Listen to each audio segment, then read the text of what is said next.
الرحيم. السلام عليكم ورحمة الله تعالى وبركاته. هردفتوتك إياكم نجاجرتني فيالا بقى جراتن هروا المسني قبل في أكاتا كيكة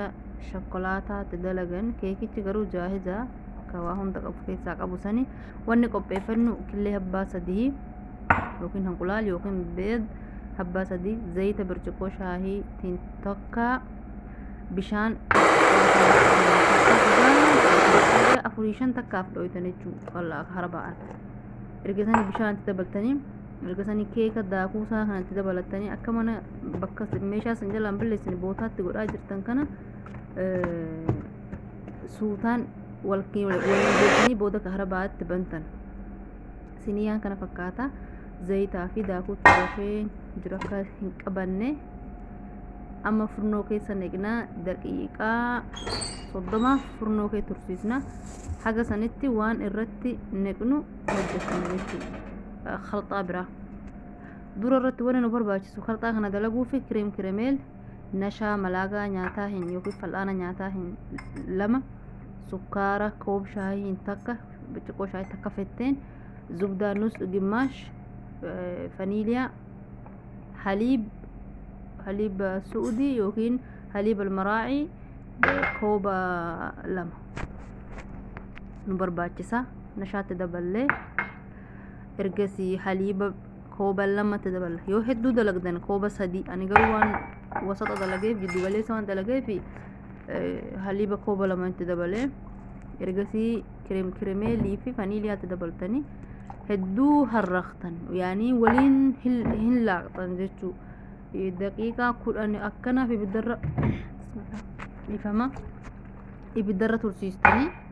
حاجة فردة تكت جتشو حاجة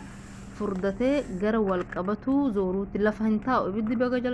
جلا عامي كريميل وان كبوف نشا وان كبوف داكو بقول وان كبوف في الدفاع والقبتاس هنيف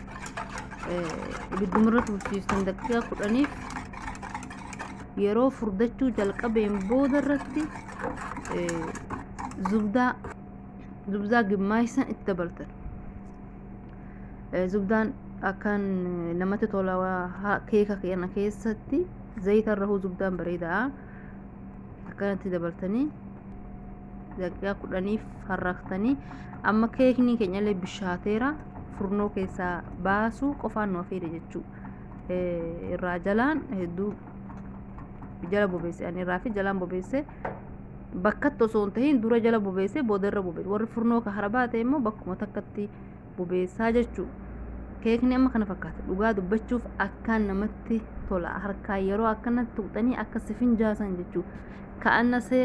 keeka suuqii bitamu san fakkaata kalxaa amma keeka kana sahani biraa irratti qaarsaa waan akka shikirkiree takka jira san jidduu ka maaliif kalxaa kana waan rannequuf akka gamaan gamanaan najalaan dhangalaan wal jidduutti akka qabuuf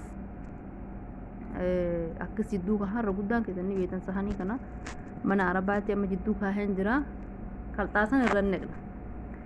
irra neqne daqiiqaa 10f 20f talaajaa kee tursiis haga kalxaa biraa dalagutti kun sukkara kooba takkaadha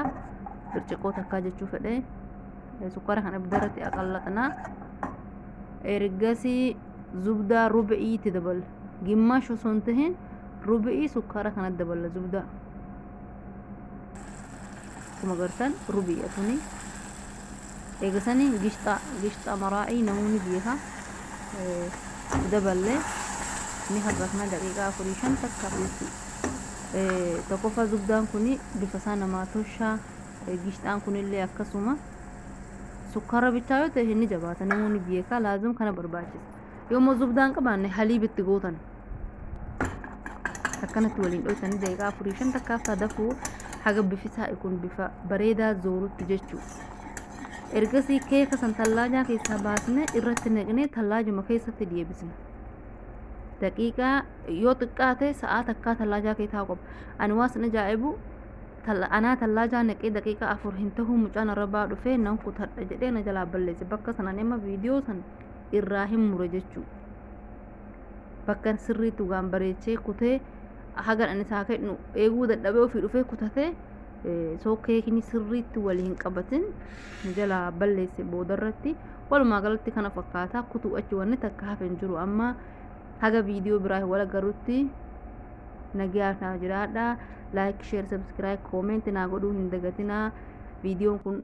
hedduu waan anta ta'a beeruuf hedduun keessan daawwachuu qabdanis hin jedha wassalaamu alaikum warahmatullaahi ta'aalaa wabarakaatuh